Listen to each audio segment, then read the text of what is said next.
In 609 BCE, a catastrophe befell the kingdom of Judah. King Josiah, who had led Judah to a period of growth and prosperity, was killed in battle with the Egyptian army. Pharaoh, king of Egypt, placed Josiah's son Jehoiakim on the throne.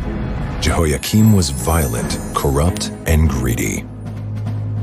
Jehoiakim ruled his people with an iron fist. He robbed the common people of their money and used it to build himself a magnificent palace. He and his ministers led lives of corruption and debauchery.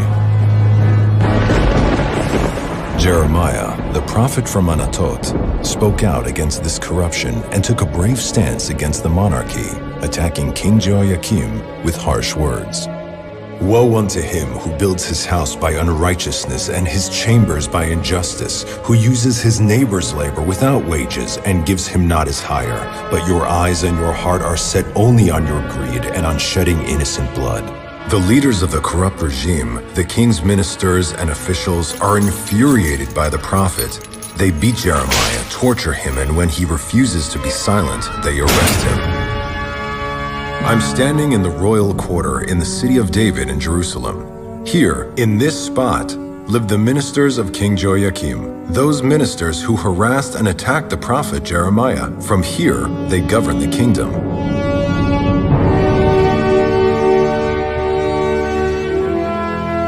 This place, known as Achiel's house, is situated at the center of the royal quarter. It is a fine example of an elegant residential home of one of Jerusalem's noble figures. The house is practically designed so that the 3 rooms surround a central courtyard. The yard was used for cooking, washing, and other household tasks. The high standard of living of the royal quarters residents is illustrated by several unique artifacts uncovered at the site. Achiel's house, for instance, had a toilet made of stone. Indoor toilets were quite rare back then and were enjoyed only by the wealthy individuals. Also uncovered in the adjacent house were pieces of furniture made of luxurious wood imported from Syria. Over the next 4 years, Jeremiah stubbornly fought against the prevailing corruption, but to no avail.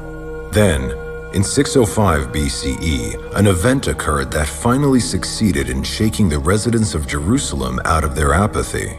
At Carchemish, on the banks of the Euphrates River, Nebuchadnezzar defeated Pharaoh, king of Egypt, in a fierce battle.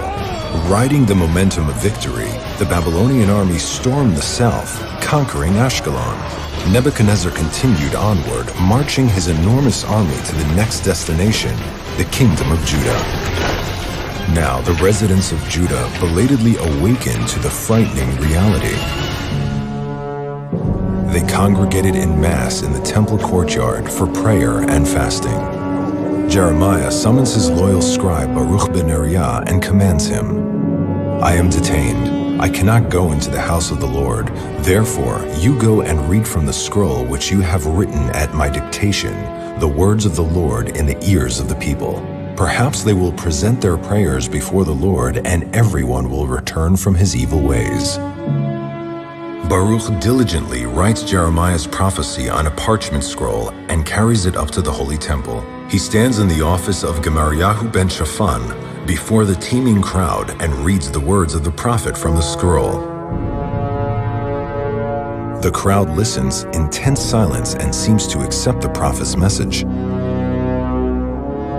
But word of the scroll reaches King Jehoiakim in his winter palace. He is furious when the scroll is read out to him. He grabs it, tears it to pieces, and throws it into the fireplace.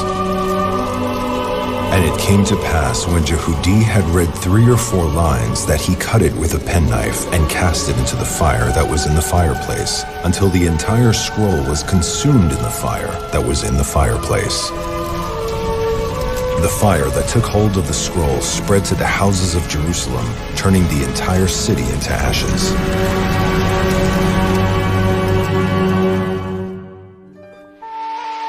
Some 2,600 years later, amazing artifacts were discovered in the ashes, shedding new light on the biblical story.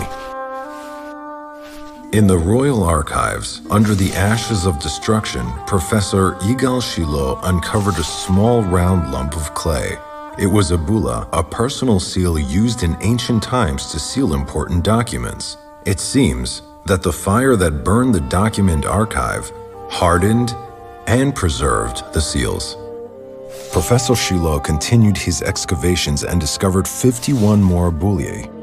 One of the bullae bore the name of Gemariyahu ben Shaphan, from whose office Baruch ben Neriah had read out the parchment scroll.